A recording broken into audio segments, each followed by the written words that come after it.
Saludos, estimadas y estimados estudiantes. Bienvenidos a esta primera videoclase descifrando el lenguaje matemático.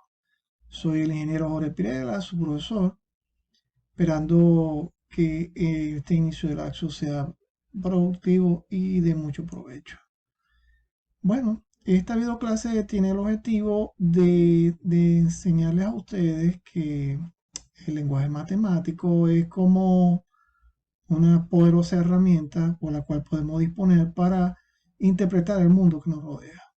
El lenguaje es uno de los mejores, maravillosos inventos de la humanidad, así como está definido el lenguaje hablado, igual el lenguaje escrito. De ahí se deriva el lenguaje matemático o el que llamamos lógico matemático. Pero esperando que esta videoclase sea de provecho para todos y bueno, bienvenidos sean todos. En esta videoclase trataremos los siguientes puntos: el proceso de aprendizaje, operatoria o signos, resolución de problemas y herramientas informáticas. En cuanto al proceso de aprendizaje, bueno, vamos a hablar cómo vamos a realizar el aprendizaje en todos los ámbitos. ¿Cómo aprendemos? Bueno, vamos a hablar de acá. ¿Qué es acá? Serán las siglas de una empresa, algún emprendimiento. ¿Qué será? Bueno, puede ser una red social, no sé, puede ser. O simplemente una estrategia de marketing. Todavía no sabemos qué es acá. Acá es atender, comprender, aprender y retener.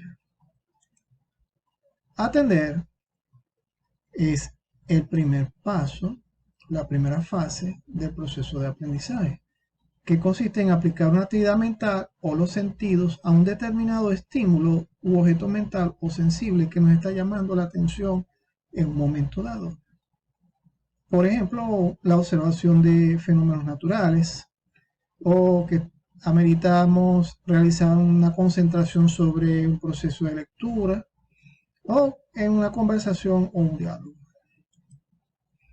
Comprender, luego de haber atendido algo que nos llamó la atención, bueno, vamos entonces a percibir y tener una idea clara de lo que se dice, se hace o sucede, o descubrir el sentido profundo de algo que nos llamó la atención, para poder entender los conceptos, los procesos, y de esa forma comenzar a construir los significados. Aprender, así como se escribe y así como suena, no es lo mismo que aprender. En este caso, aprender, sinónimo de asir, tomar. En este caso, en el proceso de aprendizaje es tomar conciencia de lo que se está aprendiendo. Es asimilar el conocimiento, obviamente porque lo estamos apropiando. Y de esa manera estamos terminando de comprender una idea que recién habíamos comprendido. Ya esta es la última fase o la culminación del proceso de aprendizaje. Por último, retener consiste en evocar el conocimiento previamente aprendido para reforzar su asimilación. Por eso es que ya hemos aprendido un conocimiento, okay, más adelante lo podemos evocar, rememorar, para reforzar el conocimiento dentro de nuestros procesos mentales. Para de esa manera conservar la información, memorizar datos relevantes, repasar el conocimiento y bueno, podemos comentar con otras personas para retener aún más el conocimiento. Y así logramos entonces el proceso de aprendizaje, que lo llamamos acá. Operatoria o signos. Vamos a dilucidar este interrogante. Bueno, las operaciones básicas o una operación matemática consiste en relacionar un primer operando con un segundo operando a través de un operador para obtener un resultado. Es decir, vamos a tener, por ejemplo, dos números y entre ellos estará un símbolo que será el operador, que lo relacionará para obtener entonces un resultado. Ahora tenemos el caso del operador signo, que es el signo más o menos para aplicado a un único operando, y de esa manera obtenemos un resultado. Este es el único caso de una operación donde solamente hay un único operando. ¿Suma o resta? Qué buena pregunta, ¿no es verdad?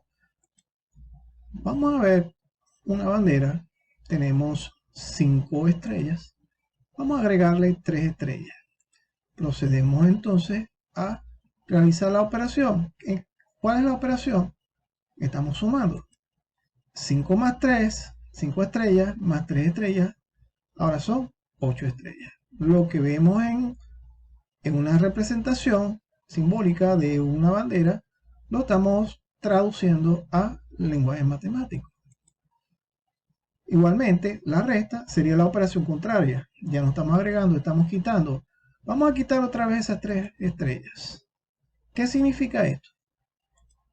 Que sería las 8 estrellas que yo tenía menos 3 que estoy quitando, ahora me quedan 5 estrellas. Muy bien, ahora veamos esto mismo en la recta real, la recta numérica. Partiendo desde 0, ahora vemos que los números, el 5 y el 3, los estamos sumando, pero ellos internamente tienen un signo, que en este caso es el signo positivo, para dar sentido a su ubicación en la recta. Si yo digo 5, es como si yo trazara un segmento de magnitud 5 y le voy a agregar otro segmento de magnitud 3 seguidamente, entonces voy a tener como resultado un segmento mayor. ¿Ok? Porque estoy agregando 2 segmentos. Estamos viendo entonces la representación de la suma dentro de la recta numérica. Recordando que hacia la izquierda estamos viendo los números negativos y hacia la derecha los números positivos partiendo de 0. Ahora bien, como hemos visto o como podemos ver, yo puedo sumar o agregar, en este caso, un segmento de 3 más uno de 5, o el mismo segmento de 5 más uno de 3 hacia la derecha, indicando que son el sentido positivo. Vemos que ocurre un fenómeno que obtengo el mismo resultado independientemente del orden en que coloque los segmentos. Estamos en presencia entonces de la propiedad conmutativa, en donde el orden de los sumandos no altera el resultado. Ahora, ¿qué pasa cuando uno de los sumandos es diferente en cuanto al signo? Seguimos sumando. Fíjense que no estamos haciendo otra cosa más que agregar, porque estamos aplicando la recta numérica. Vamos a agregar un segmento orientado del lado de los números positivos con magnitud 4, pero cuando vamos a agregar el otro, que debemos orientarlo hacia los negativos partiendo del extremo del anterior, porque estamos agregando, pero en este caso estamos agregando en sentido contrario. ¿Qué ocurre? Se quita, como hemos visto en el caso de la bandera, se quita, ¿no? Y tenemos un segmento menor. Por eso, en este caso, vemos que el resultado es de magnitud 2, pero, y con sentido positivo porque este segmento es mayor que este. Ahora, cuando es lo contrario, ¿qué significa? Voy a agregar un segmento orientado hacia los números negativos, en sentido negativo, hacia la izquierda, con magnitud 4, y le voy a agregar otro segmento con magnitud positiva, es decir, a partir del final lo estoy agregando, pero en el otro sentido positivo. Observo que la diferencia entre ambos, ¿no? Sigue siendo 2, pero en sentido contrario, porque el mayor, de mayor magnitud, en este caso tiene signo negativo. Ahora, fíjense bien, voy a sumar, voy a agregar a un segmento de magnitud negativa, de magnitud 4, Ahora le voy a agregar al final de él el 8, pero en sentido positivo. Vemos la diferencia que es 4 positivo. Es decir, menos 4, le agrego más 8, me da como resultado 4. Ahora observemos cuando los ambos tienen signo negativo. Estoy agregando el segmento menos 2, le estoy agregando el segmento menos 4. Vemos que entre los dos me da como resultado un segmento mayor, menos 6. ¿Por qué? Porque tienen el mismo signo, están orientados hacia el mismo lado de la recta. Ustedes vieron operaciones hasta ahora donde tenemos sumas y restas combinadas, lo hemos visto así. Ahora, como se los acabo de mostrar, en realidad estamos aplicando siempre suma, solo que cambia el sentido con el signo. Veamos esta operación completa, recordando que cuando son sumas y restas, en este caso vamos a realizar primero la que está más a la izquierda de la expresión. Tenemos más 15, le agrego menos 3, me queda menos 12, bajo el resto. Ahora 12 más positivo, le agrego 5 positivo, me da 17, agrego el resto. 15, ¿no verdad?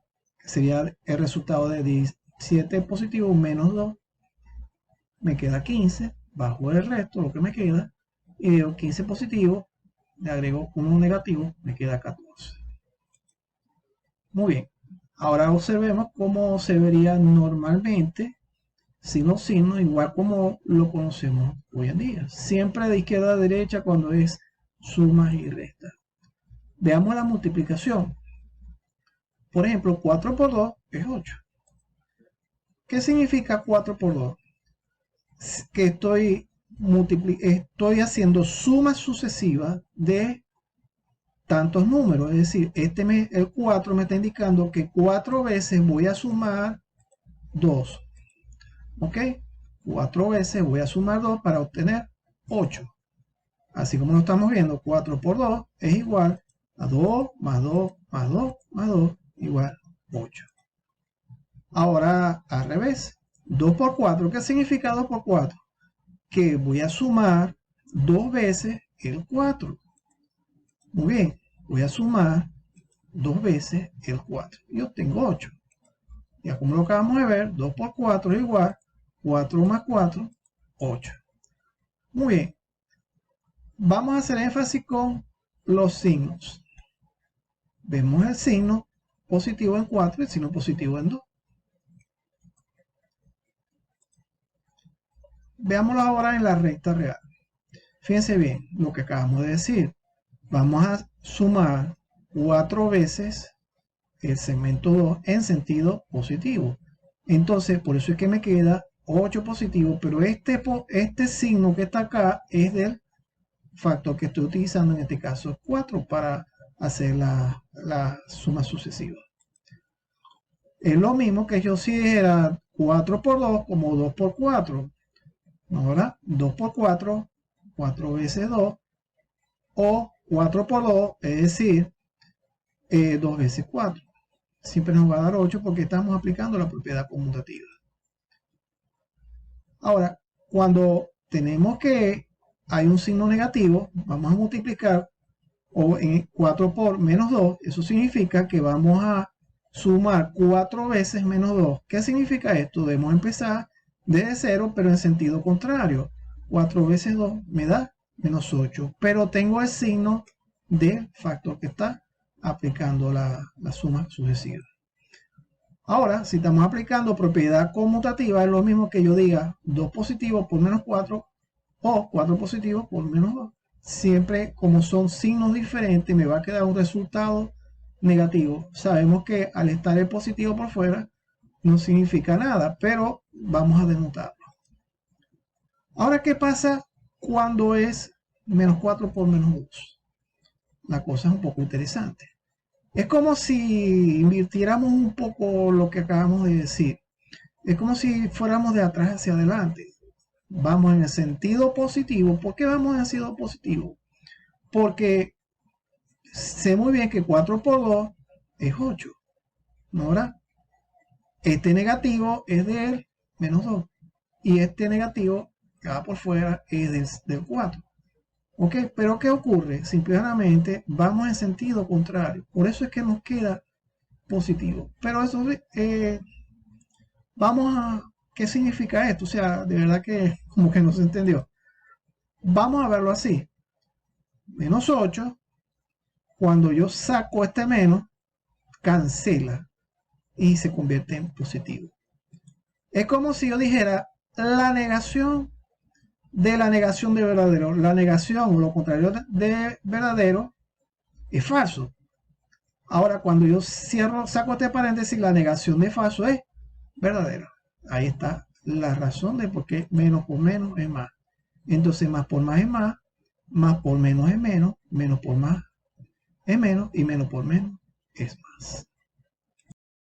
Bueno, ahora vamos a estudiar operaciones combinadas. En este caso, una suma con una multiplicación y una resta. Pero como hemos visto, la existencia de los signos, bueno, podemos hablar más bien de sumas en vez de resta. Vamos a decir que estamos agregando y tenemos una multiplicación o acentuando los signos en cada número. Si ejecutamos esta operación combinada, nos percatamos de que no podemos sumar primero que multiplicar. Primero es la multiplicación porque tiene más peso.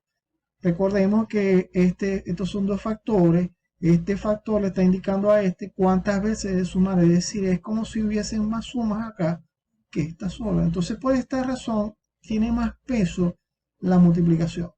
Entonces, hacemos de primero la multiplicación. Nos queda 4 por 2, 8. Más por más, más. Bajamos el resto. Nos queda entonces, ahora sí podemos ir de izquierda a derecha, más a la izquierda, porque es la misma operación de más. Bueno, 4 más 4, 12, ambos positivos. El resultado queda positivo. Bajamos el menos 3. 12 más menos 3, bueno, son diferentes, tenemos que restar. 12 menos 3, 9. El signo mayor en este caso es positivo. ¿Qué pasa entonces si estamos sumando, dividiendo y restando? Vamos a verlo de una manera más directa. Del mismo modo que la multiplicación, la división también tiene mayor peso. Es más, vemos que la división es la operación contraria a la multiplicación, pero implica restas sucesivas. Entonces, por esa razón, como hay más operaciones acá, obviamente debo hacerla de primero antes que la suma. Sabemos que 15 entre 3 es 5. Bajamos el resto. Nos queda 5 más 5, 10. Bajamos el menos 7. Nos queda 10 menos 7, 13. Ahora, fíjense bien qué pasa si yo altero el orden, en este caso usando los paréntesis. Me está diciendo que yo debo realizar primero los paréntesis internos porque yo no puedo, fíjense bien, no puedo hacer la división si antes resolver los paréntesis. Entonces voy de izquierda a derecha, me encuentro con este paréntesis. Muy bien, 5 más 15 me queda 20. Todavía no puedo resolver la división hasta que no resuelva este paréntesis. Bueno, 3 menos 7, me queda 4, estoy restando. Obviamente conservo el signo del mayor. Me queda 20 entre 4. Yo sé que 20 entre 4 es 5, pero 20 aquí está por omisión, es positivo. Más entre menos es igual que si yo dijera más por menos, me queda menos. Bueno, entonces, recapitulando sobre el orden y las propiedades, el orden de la operación, primero debemos ejecutar los paréntesis más internos hasta llegar a los corchetes y finalizar las llaves. Si vemos que no hay algún signo de agrupación, en este caso vamos a proceder primero con el signo positivo o negativo, dependiendo de quién esté afectando. Luego, si ya no hay signo de agrupación, ni tampoco signo, entonces vamos a hacer las multiplicaciones a las divisiones o las divisiones a las multiplicaciones y viceversa. Ahora, Y por último, nos debe quedar sumas y restas, si existen. Obviamente voy de izquierda a derecha, sumo o resto la primera que encuentre, igual como cuando estoy multiplicando o dividiendo. Bueno, vamos a estudiar ahora resolución de problemas. Bueno, veamos este sencillo problema. Al realizar arqueo de caja, un administrador contabilizó $75,000. Luego dispuso de 45,000 en calidad de préstamo para las vendedoras y recibió 23,000 de abono de un préstamo otorgado la semana pasada al dueño más un interés de 1,500. Luego colocó $40,000 en el banco dejando el resto en caja para tener efectivo para el día siguiente. ¿Cuánto fue el monto que quedó en caja? Bueno, un problema interesante, bueno, les puede pasar en la vida real. Vamos a aplicar una sencilla estrategia para resolver este problema. Se basa en la premisa de divide et impera. Divides y conquistarás, del antiguo emperador romano Julio César, del siglo I a.C. Esta estrategia me dice que yo debo de partir el problema en pedazos más comprensibles, más pequeños, y yo voy resolviendo cada pedazo hasta resumir todo y obtener un resultado o una mejor comprensión del problema. Para ello vamos a aplicar la fase de resolución de problemas de George Polya en su libro de razonamiento plausible. Estas fases son: la primera, lectura del enunciado para comprender el problema. Segundo, análisis del problema. Vamos a dividirlo en varias partes más comprensibles. Luego aplicamos el procedimiento apropiado dependiendo del análisis.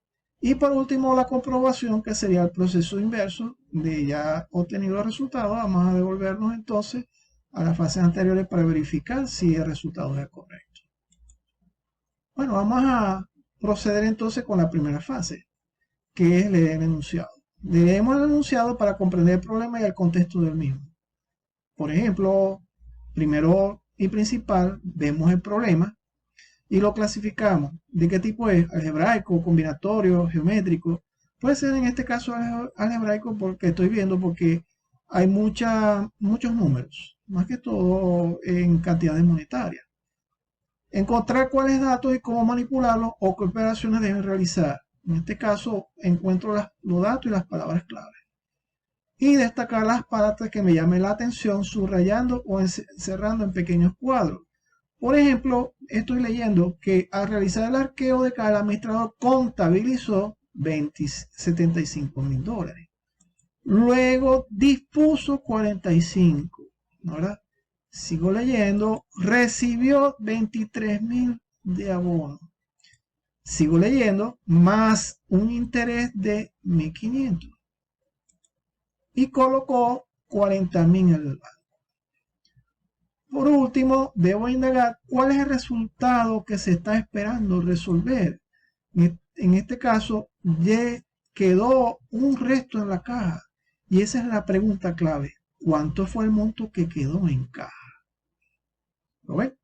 Entonces, fíjense que bien hemos destacado lo que nos interesa del enunciado para comprender aún más el problema. Muy bien, vamos a analizar el problema.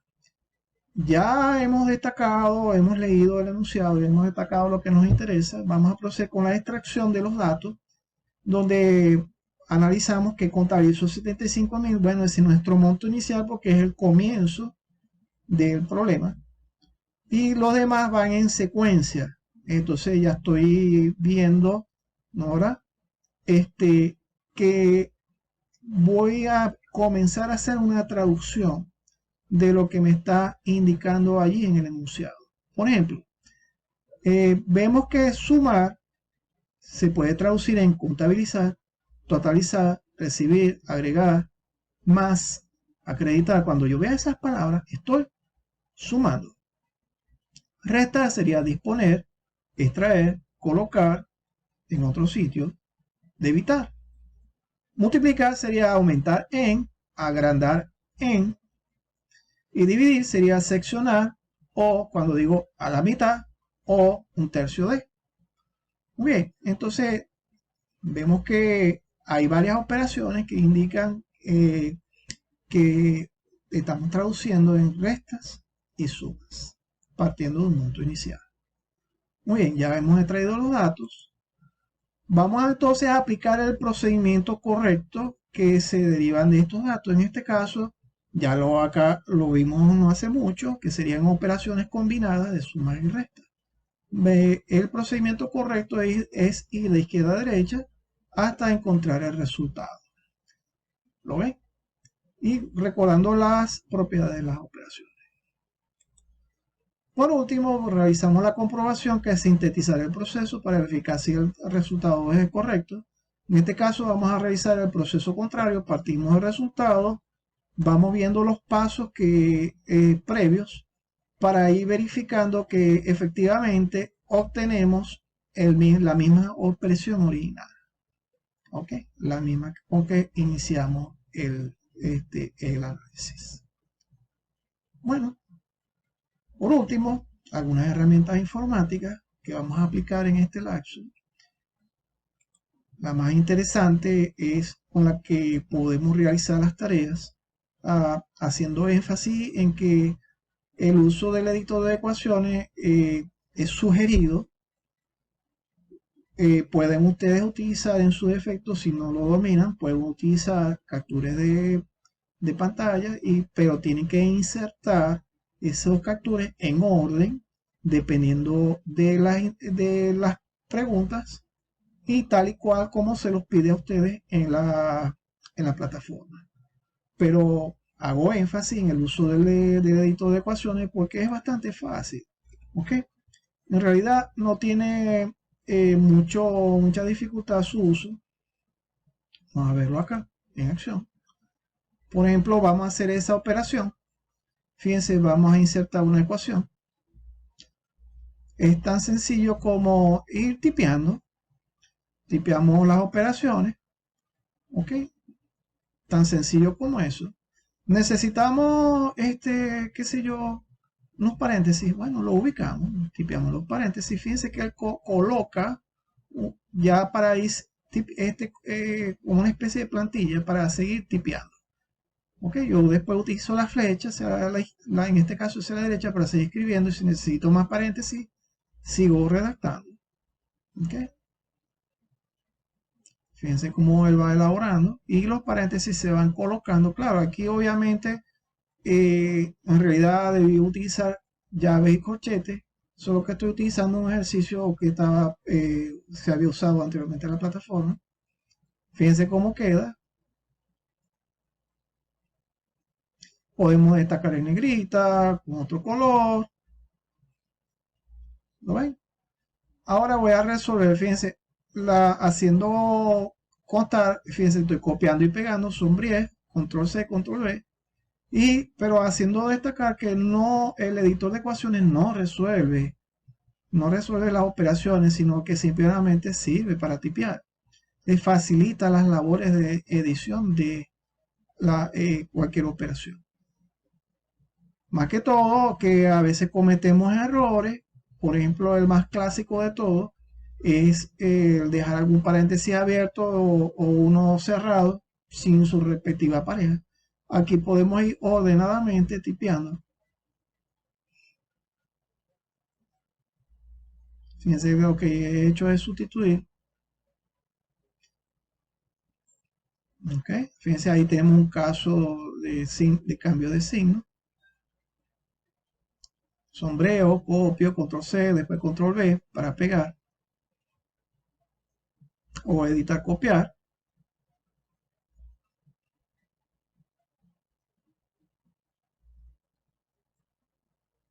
¿Se fijan? Como ven, el uso del editor de ecuaciones no es muy difícil. Ahora lo estamos viendo con operaciones combinadas y en realidad prácticamente lo único distinto es colocar los paréntesis.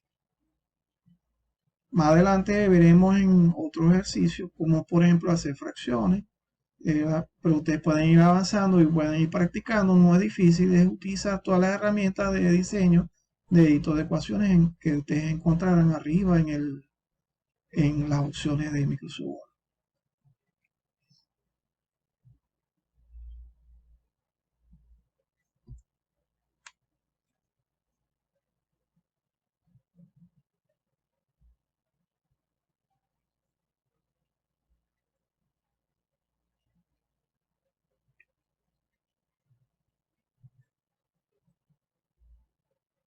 Ok, ya estamos terminando.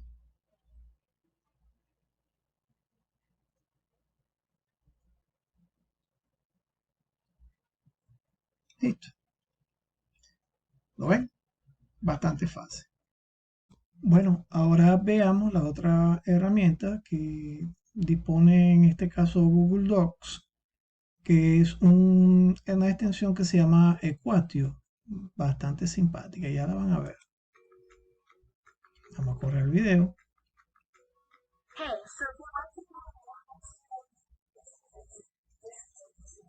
Es bastante fácil. Cada vez que ven ese icono saben que tienen ese agregado, esa extensión. Tiene una barra donde ustedes pueden tipear y colocar la ecuación, la fórmula dentro del documento. Tienen distintas formas, por ejemplo, insertar o de dictarla o redactarla. ¡Ay, qué simpático! ¿No? A mano. Pueden colocar la fórmula tipeándola como ya hemos visto en el editor de ecuaciones de Microsoft Word. Tiene varias fórmulas predefinidas o simplemente ustedes las tipean.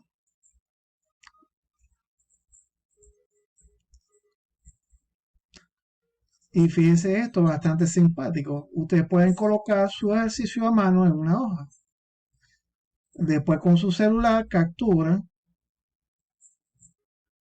y lo insertan directamente al documento y él lo coloca como si fuera fórmula, como si lo hubiesen tipeado ustedes. Interesante, ¿no? ¿Verdad? Facilita mucho el trabajo. También con esta herramienta pueden hacer gráficos.